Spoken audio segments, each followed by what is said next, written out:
Alright, welcome back. In today's video, we'll be talking about divergence and curl, so let's begin. Divergence and curl are concepts that only make sense in the context of vector fields, which are kinds of vector-valued functions. They take in two-dimensional or three-dimensional, typically, vector inputs, and they output a vector of the same dimension as their input. So this is a two-dimensional vector field, so we give it an input vector, which represents a point in two-dimensional space, and the output is a vector which we think of as being attached to or coming from the point that was input, and that output vector comes from that point. So in other words, it associates to every point in 2D space or to every point in 3D space a vector that points to somewhere else in that space. And this is why vector fields are so useful for representing force fields or the movement of particles in fluid flow or velocity fields. And so when we talk about divergence, and that's the first thing we'll talk about, it's a simpler concept. We're asking ourselves a question about the vector field, really a specific point on the vector field which we can choose. And so here's an example point that I've chosen. And I'm asking how much of a source for particles is this zone? In other words, are particles leaving this zone? If we imagine particles flowing through a fluid, then that's essentially what divergence tells us. So divergence can be positive, negative, or zero. And if we have positive divergence, it means that fluid and particles are diverging from a point or from a zone. So maybe particles are entering the area around a point, but if they are leaving that area faster than they're entering, or in greater number than they're entering, then the divergence is positive. It's becoming less dense. And so we write that as div f, or del, which is what this symbol is, del dot f. We think of it as almost the dot product between del and f, where del is, again, the vector of partial derivative operators for x and y, or for x, y, and z in 3 dimensions. And so here is the formula for divergence. So if we have divergence of a vector field f with a first component or a horizontal component p, which is a function of x and y, the point that we're choosing, and a second vertical component q, which is also a function of x and y, then it is p sub x, the partial derivative of p with respect to x, plus q sub y, the partial derivative of q with respect to y. And that is exactly the dot product, if you will, between del and f evaluated for some point x, y. And it's exactly the same. It's analogous for 3 dimensions. We're just, accounting for this third component, r, which is a function of x, y, and z. And so we take the partial derivative of r with respect to z, and that's the third term for the divergence of a 3D vector field. So before we justify that, let's get into some examples. So here are 2 examples. So in this first one, we have a vector field f, and its first component is 3x squared minus x minus y, and its second component is 2e to the y plus 1. And these are just the horizontal and vertical components of some vector that comes off of some point xy, which we choose, on this 2-dimensional space, okay? And this vector field just describes the flow of particles, or the velocity field, or a fluid, or something like that. And so the divergence is the partial derivative of this first red component with respect to x, which is 6x minus 1, plus this second blue component, the partial derivative of that with respect to y, which is plus 2e to the y.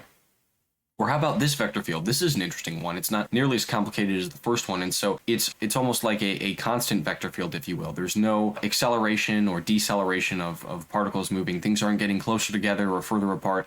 It's the same exact vector for all points xy, because this vector field, the result that we get for each point, doesn't actually depend on the point xy that we choose. It's just a bunch of arrows for the vector 2, 3. They're pointing to the upper right for every single point. And so it's really just shifting the fluid, shifting all of the particles to the upper right by this vector 2, 3 for every single point. And so you can imagine that since things aren't getting closer together, which would be negative divergence, or further apart, which would be positive divergence, things are just moving in this linear fashion, the divergence we can intuit would be 0. And that in fact is the case, because the partial derivative of 2 with respect to x is 0, and the partial derivative of 3 with respect to y is 0.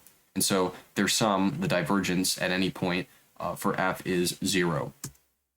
And so let's get into why this formula is actually true. So again, we have our vector field f with components pq, and in this case for divergence greater than 0, we're talking about fluid entering an area. So let's say we're talking about this point here. This isn't necessarily the point 0, 0. It's just some point at the center here. Fluid is flowing into the area by these vectors on the left. Okay, so they're positive, but on the right we have positive vectors along just this axis. We're just thinking about this one horizontal axis that are much longer, so they're more positive, arguably. And so fluid enters the area, but it exits much faster or in much greater number, and as a result, the density is decreasing, and there is positive divergence at this point. And so this is consistent with the formula, which says that the partial derivative with respect to x of the first component plus the partial derivative with respect to y of the second component, we add those together, and if both of them are positive, then it's going to contribute to positive divergence. Makes sense because let's just think of the first component, the first term in that formula. If p sub x is positive,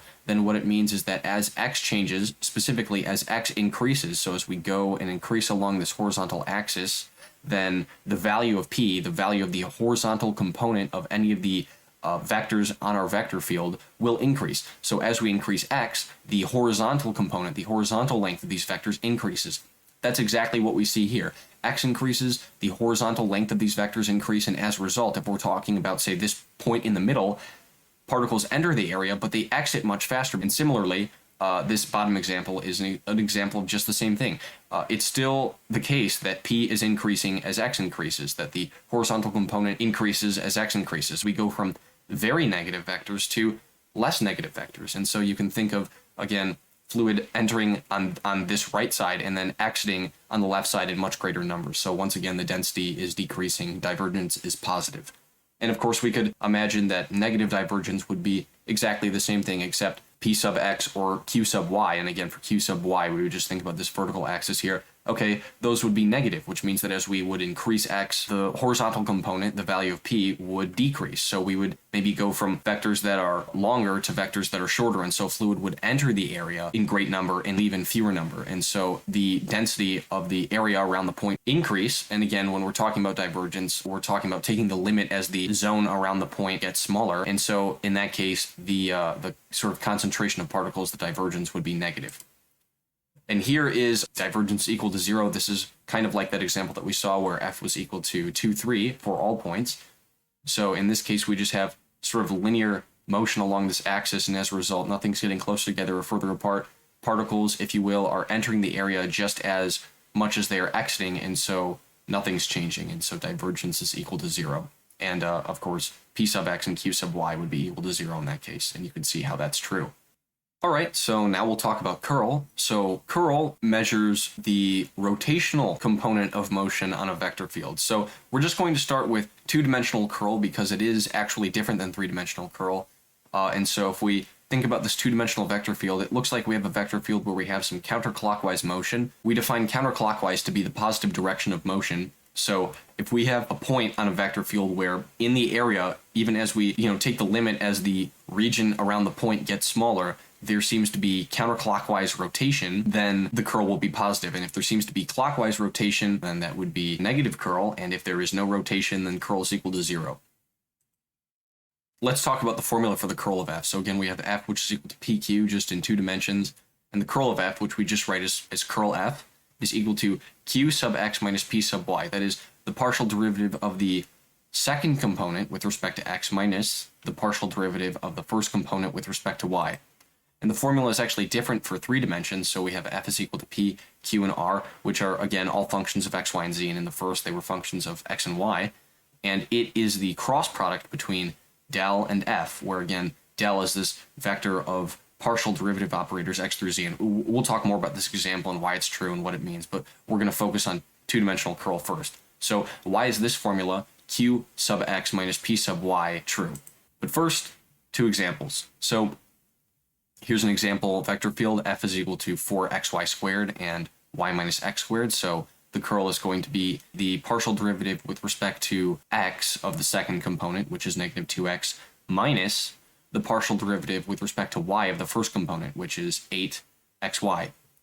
And for this vector field, we have negative 2 minus 2 because it's the partial derivative with respect to y of negative 2x, which is negative 2, with respect to x of negative 2x, which is negative 2, and then the partial derivative with respect to y of 2y. And so that's minus 2, and so that's negative 4. And so we can imagine that for all points on this vector field, since it doesn't depend on x and y, the curl is always going to be the same for every point, that we have clockwise rotation because we have negative curl.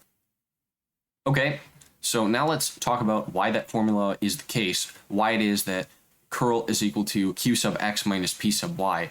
That is, why it is that the partial derivative of q with respect to x needs to be positive, and the partial derivative of p with respect to y needs to be negative in order to contribute to positive curl in 2 dimensions. So let's think about this. If I'm talking about counterclockwise rotation, which corresponds to positive curl, then I'm going to have rotation that looks like this. It's going counterclockwise around this central point. This isn't necessarily the origin again, it's just the point that I've chosen. I've decided to draw the axes going through this point. And on the left side, I want particles to be moving down, and on the right side, I want particles to be moving up. Well, down, up, these are vertical components of motion, and if things are going down, then the vertical component is negative, or at least it isn't as negative as it is on the right side. Now, maybe both of these are negative, right? But on the left side, it's going to be more negative, or both of them are positive. On the right side, it's going to be more positive, or we could go negative to positive. We have an increase in the vertical motion. The change in q as we increase x is positive. Similarly, if I'm talking about the top and bottom of this sort of counterclockwise vortex that we're imagining, then on the top, I need my particles in this fluid flow to be moving to the left, and on the bottom, I need them to be moving to the right so that it can contribute to this full counterclockwise motion. So when my y values are lower, when they're negative, I have a positive value for p, the horizontal component, because things are moving to the right. And as I increase y, okay, p changes in a certain way, and how it changes is that it becomes more negative. It either points less to the right, or it actually points to the left, or it goes from pointing slightly to the left to a lot more to the left. And that is exactly a decrease in p, right, because things are becoming more negative as we increase y. And if that's less than 0, then if I want a positive result to indicate positive counterclockwise curl, then I take q sub x, which had to be greater than 0, and I take negative p sub y, which I want to be less than 0, in order to get a fully positive result from both terms to indicate positive curl, which indicates counterclockwise motion. So now we'll talk a bit more about curl in 3D, which I mentioned briefly. And again, this is the cross product, so to speak, between del, which is not really a vector, but we think of it as a vector. It's a vector of the partial derivative operators, so it's partial x, partial y, and partial z, all in a vector. Okay, and it's the cross product between that and f, the vector field evaluated at some point x, y, z. And this is what it looks like. And what the cross product generates is it generates this orthogonal vector to the plane of rotation. So curl is an interesting concept because unlike divergence, which can apply with sort of equal intuitive sense to a 2-dimensional vector field and a 3-dimensional vector field, the concept of curl is rotation, which is inherently a 2-dimensional concept. We think of a plane of rotation almost, and an axis of rotation. In this case, in 3 dimensions, we have to actually define our axis or plane of rotation for curl to be taking place on. So when we take the cross product, we define the axis of rotation, which is going to be the direction sort of spanned by this cross product vector, and the length of this vector, the magnitude of this vector, is exactly the magnitude of the curl that we are talking about in 3 dimensions. And that's it. All right, thank you for watching this video about divergence and curl, and I talked about the cross product in this video, so I'll probably make a video about the cross product soon, so if you're interested, stay tuned. Thanks.